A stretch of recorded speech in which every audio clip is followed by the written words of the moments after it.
वसुदेवसुतं देवं कंसचारुण्यमर्दनं देवकी परमानन्दं कृष्णं वन्दे जगद्गुरुं कृपासिन्धु नररूप हरि बन्दौ गुरुपदकञ्ज जासु बचन रविकर निकर महामहोत्तम पुंज।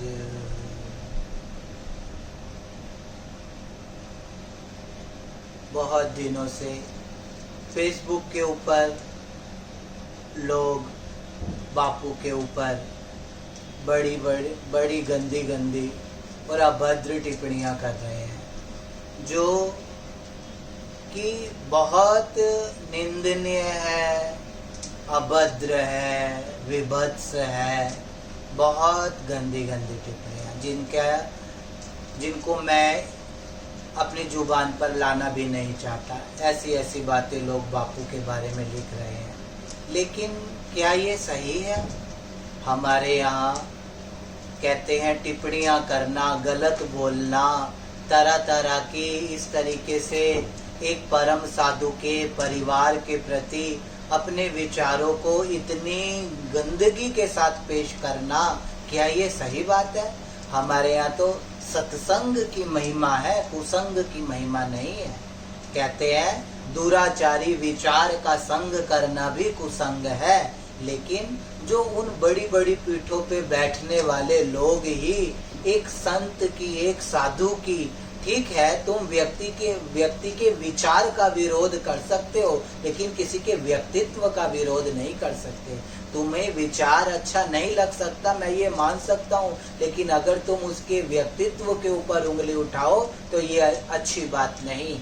और बापू की राम भक्ति, राष्ट्र भक्ति, कृष्ण भक्ति, उनके 844 वो कथा कर चुके हैं, चाहे वो जीसस हो, चाहे वो तुकाराम हो, चाहे वो मीरा हो, किसी के ऊपर भी बापू तो समुद्र है, सागर है, और ये सब जो है बाकी सब नदियां हैं, और ये सब नदियां उसी समुद्र में आके मिलती हैं। ऐसा मैं नहीं कहता, ऐसा रामचरितमानस स्वयं कहता है कि जिनके श्रवण समुद्र समाना, कथा तुम्हारी सुभग सरी नाना। हमारा सनातन धर्म तो सबका स्वीकार करके चलने वाला है, जिसने सबको स्वीकार किया। अब देखा जाए तो धर्म तो सनातन ही है, बाकी सब तो उसी वृक्ष के नीचे से, वट वृक्ष के नीचे से निकली हुई शाखाएं हैं। चाहे उसमें इस्लाम हो, जब से मोहम्मद साहब आए तब से इस्लाम शुरू हुआ, जब से गुरु नानक आए तब से सिख परंपरा शुरू हुई, जब से महावीर आए वहां से जैन शुरू हुए, जब से बौद्ध आए वहां से बौद्ध भिक्षुओं की परंपरा चालू हुई। लेकिन शाश्वत और जिसकी कोई सीमा नहीं है, जो अनादिकाल से चला आ रहा है, वो तो सनातन धर्म है। अब जब सनातन धर्म सबसे पुराना है, सनातन धर्म अगर हम कहें सबका बाप है, तो अन्य संप्रदाय जो है वो क्या है? उसके बच्चे हैं, उसकी टहनियां हैं। इसीलिए हमको, अगर हम सनातन धर्म को फॉलो करने वाले लोग हैं, तो इस वट वृक्ष के नीचे बैठे हुए जितने संप्रदाय हैं, वो सब भी क्या है? उस सनातन धर्म के बेटे हैं, तो हमें उनको भी स्वीकार करना चाहिए। चलो तुम्हारी व्यक्तिगत श्रद्धा हो कि हम सनातन धर्मावलंबी है, तो हम अली मौला ना गाए, हम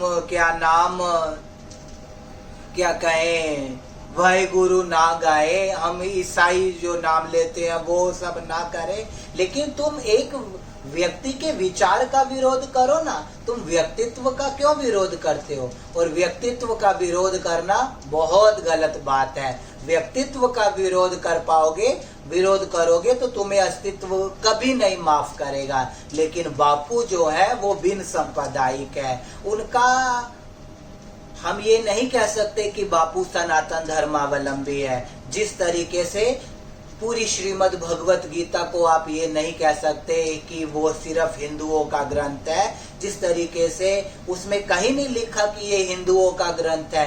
भागवत स्वयं कहता है सत्यम परम धीमहि, जिसको भी सत्य की भूख हो वो श्रीमद् भागवत के आश्रय में आए और श्रीमद् भागवत का रसास्वादन करे। इसी तरीके से एक जो संत है, एक जो बुद्ध पुरुष है, वो किसी संप्रदाय का नहीं होता, वो किसी एक धर्म का नहीं होता। राज्य की तो सीमाएं होती हैं, देश की तो सीमाएं होती हैं, लेकिन प्रेम करने वालों की, सत्य के पथ पे चलने वालों की, करुणा के पथ पे चलने वालों की, श्रद्धा की, आस्था की, इनकी कोई सीमाएं है?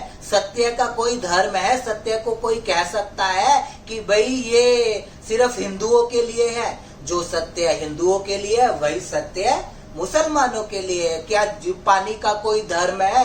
जो पानी हिंदू पीता है वही मुस्लिम पीता है, वही सिख है, वही ईसाई है, वही सब पीते हैं। लेकिन हम तरह तरह के, ठीक है मैं मानता हूँ देश के अंदर ऐसे भी लोग हैं जो अच्छे नहीं है, जिनको हम आतंकवादी कहते हैं, लेकिन एक आतंकवादी के कारण हम अब्दुल कलाम को नहीं भूल सकते, हम रहीम को नहीं भूल सकते, हम रस खान को नहीं भूल सकते। देश के अंदर ऐसी महान चेतनाएं भी तो हुई हैं। कहते हैं तुलसीदास जी और रहीम जी दोनों एक ही घाट पे बैठा करते थे चित्रकूट के अंदर। जब वो समकालीन लोग एक दूसरे का एक दूसरे से अच्छा सेतु बना के संवाद करते थे, तो फिर हम विवाद क्यों करें? क्यों इस बात के ऊपर बापू पे प्रश्न चिन्ह लगाए कि वो अल्लाह क्यों गाते हैं, वो क्या नाम काली बिंदी क्यों लगाते हैं, वो काले वस्त्र क्यों पहनते हैं? अरे भाई तुम्हारे विचार हैं वो बहुत छोटे हैं, बड़ी तुम्हारी हल्की मानसिकता है, इसीलिए तुम अपने विचारों को अपने तक सीमित रखो और कुसंग मत फैलाओ कहीं पर भी, ना अपने भीतर और ना सोशल मीडिया पर।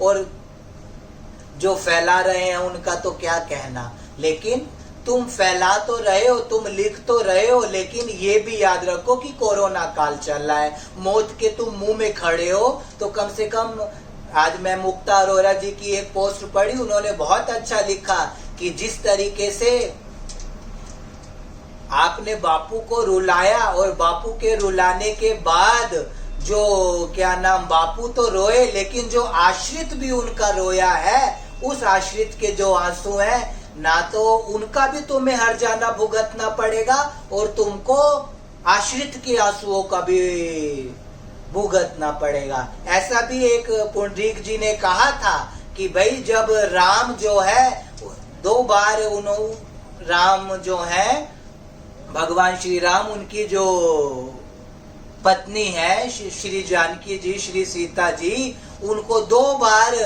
वो हुआ है विरह। 2 बार उन्होंने मतलब जानकी जी से राम का क्या कहें दूरियां हुई है।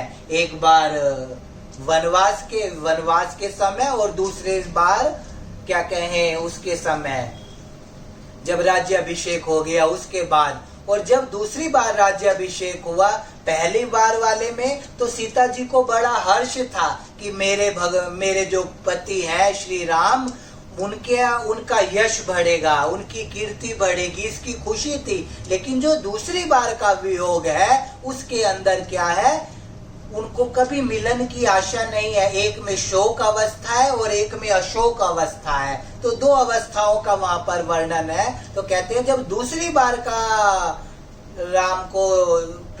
राम ने, वैसे तो उनका परित्याग हो ही नहीं सकता, हम मानते ही नहीं है इस बात का कि राम और सीता कभी अलग हो सकते हैं, लेकिन लीला करने के लिए जब वो मनुज अवतार लेते हैं धरती के ऊपर, तो उनका वो दोनों अलग भी हो जाते हैं। कहते हैं जब दूसरी बार सीता जी को राज्याभिषेक के बाद राम से दूर जाना पड़ा, तो कहते हैं वो शोक अवस्था थी। और शोक अवस्था में जब सीता जी ने रुदन किया और सीता जी के रुदन करने के बाद जो उनके आंसू गिरे, उन्हीं आंसुओं से क्या हुआ, वाल्मीकि जी ने उन्हीं आंसुओं को अपने कमंडल में धारण कर लिया और उनसे वाल्मीकि रामायण बना, वो वही सीता चरित्र कहलाया। तो इसी तरीके से जो बापू के आंसू हैं वो बेशक तुम्हें स्थूल रूप से दिखाई ना दिए हों कि धरती पर गिरे, लेकिन कल ऐसा लगता था बापू के आंसू देखकर कहीं ना कहीं अस्तित्व भी रोया है, कहीं ना कहीं कैलाश भी रोया है, कहीं ना कहीं महादेव भी रोया है, सब रोए हैं। और ऐसा ही नहीं, मैं कल के बाद जो मैंने आज सोशल मीडिया में देखा, जिस तरीके से लोगों के अब प्रतिभाव आने शुरू हुए, अब तक तो सब चुप्पी तान के बैठे हुए थे, कोई बोलने को राजी नहीं था, जैसे सब कुछ कहीं कहीं ये भी लगता था कि वही ना करा रहे हो। तो लेकिन अब वो भी निकल के आ रहे हैं। चलो अच्छी बात है, हम क्यों उसके में तर्क करें, लेकिन अच्छी बात है वो निकल के आए। लेकिन अभी भी जो चुप बैठे हुए हैं, मैं उन सब से भी प्रार्थना करूं कि वो भी निकल के आए। थोड़ी देर के लिए संवाद करो, विवाद मत करो। विवाद करने में कुछ नहीं जाता। हमारे संतों ने कहा, गोस्वामी तुलसीदास जी ने कहा, बरुबल बास नरक करता था और दुष्ट संग जय देई विदाता। तो जो कुसंग है वो क्या है, नरक है, और जो सत्संग है वो ही तुमको जीवन जीने की कला दे सकता है, तुमको बहुत कुछ दे सकता है। इसीलिए सत्संग को प्रथम भक्ति बताया कि प्रथम भगति संतन कर संगा और दूसरी रति मम कथा प्रसंगा।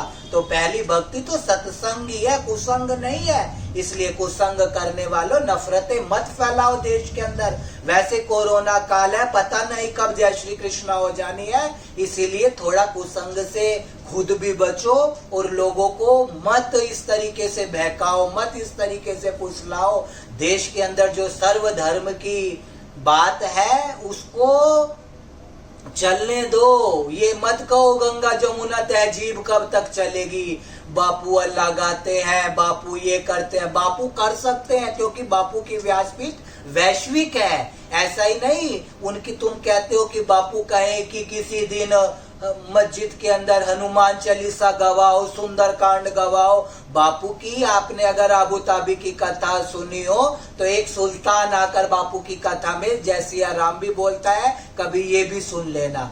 और ऐसा नहीं, मैं हजारों ऐसे मुसलमानों को भी जानता हूँ जो बापू की कथा सुनते हैं। मानस त्रिभुवन कथा में, बापू की कथा में ऐसा हुआ था कि पूरा मुस्लिम समाज जो था वो पूरे कथा श्रोताओं को पानी पिलाने की सेवा कर रहा था, पूरा का पूरा एक स्टॉल लगाया हुआ था। तो बापू की जो विचारधारा है वो बहुत वैश्विक है, ऐसी इतनी छोटी नहीं है, इतनी हल्की नहीं है। और हमारी जो विचारधारा है, मैं अपने को भी उसी में रखता हूँ कि हमारी जो विचारधारा है वो धरातल की है, और उनकी जो विचारधारा है भैया वो बापू एक जन्म की साधना में नहीं बने, पता नहीं कितने जन्मों की यात्रा है वो। जिस बुद्ध पुरुष के ऊपर तुम उंगली उठा रहे हो, तो उंगली उठाना बंद करो और संवाद करना शुरू करो। विवाद में कुछ नहीं लिखा। और बापू का स्तर तो कैलाश है भैया, कैलाश पर चलना इतना आसान नहीं होता। कैलाश के लिए तपस्वी जीवन होना चाहिए, जीवन के अंदर समता होना चाहिए, जीवन के अंदर सरलता होनी चाहिए, वही कैलाश के पथ पे चल सकता है। सब नहीं चल सकते। कि मानस में चौपाई है भारद्वाज जी का, जब गोस्वामी जी परिचय कराते हैं उसमें साधु के लक्षण बताए कि साधु कैसा होना चाहिए, और वो सभी लक्षण मैंने बापू के अंदर देखे हैं। भारद्वाज मुनि बस ही प्रयागा, जिन्हीं राम पद अति अनुरागा, तापस समदम दया निधाना, परमारथ पथ परम सुजाना, सरल स्वभाव न मन कटुलाई, और जथा लाभ संतोष सदाई। ये सभी बातें बापू के अंदर है। ऐसे ही हम बापू के गुण नहीं गा रहे। और ये भी है कि मैं सभी बातों से बापू की सहमत भी नहीं हो सकता, लेकिन ये मेरा व्यक्तिगत विचार है। लेकिन उस त्रिभुवन के आश्रय में बैठकर मैंने जो पाया है त्रिभुवन पीठ से, वो मैंने कहीं और नहीं देखा, और ऐसा कोई है ही नहीं। मुझे गर्व है, मुझे इस बात का गौरव है कि मैं पूज्य बापू के काल में मेरा जन्म हुआ है। और मैंने ऐसा ही नहीं, हजारों ऐसे श्रोता हैं जिनको बापू के काल में जन्म होने के लिए बहुत गौरव की बात है। तो हम सब अगर हम गौरव नहीं ले सकते, गर्व नहीं कर सकते, आप विचार का विरोध कर सकते हो, लेकिन किसी के व्यक्तित्व पर उंगली मत उठाओ, ऐसी मैं सबसे प्रार्थना करता हूँ। और जितने लोग हैं चुप बैठे हैं, वो भैया अपने मौन को छोड़ो और सामने आओ, कुछ थोड़ा अब अपनी गुरु भक्ति को जागृत करो। और जो किसी गुरु के शिष्य हैं वो अपने गुरु वचनों की लाज रखो। उनके गुरु तो बापू को जाके प्रणाम करते हैं, लेकिन उनके आश्रित जो है वो बापू की निंदा करते हैं। क्या ये अच्छी बात है? मानस तो कहती है आज्ञा समना सुसाहिब सेवा। कम से कम तुम बापू के नहीं हुए तो वो तो कोई विरला ही हो सकता है, सब नहीं हो सकते, अपने गुरु के तो हो जाओ। आज्ञा समना सुसाहिब सेवा, अपने गुरु की बात तो मानो। अगर मेरी आपसे बस इतनी ही प्रार्थना है कि सत्संग नहीं कर सकते तो कुसंग भी मत करो। बस मैं इतना ही कहना चाहता हूँ। सर्वे भवन्तु सुखिना, सर्वे सन्तु निरामया, सर्वे भद्राणि पश्यन्तु, मा कष्टित दुःख भाग भवेत्। जय सिया राम।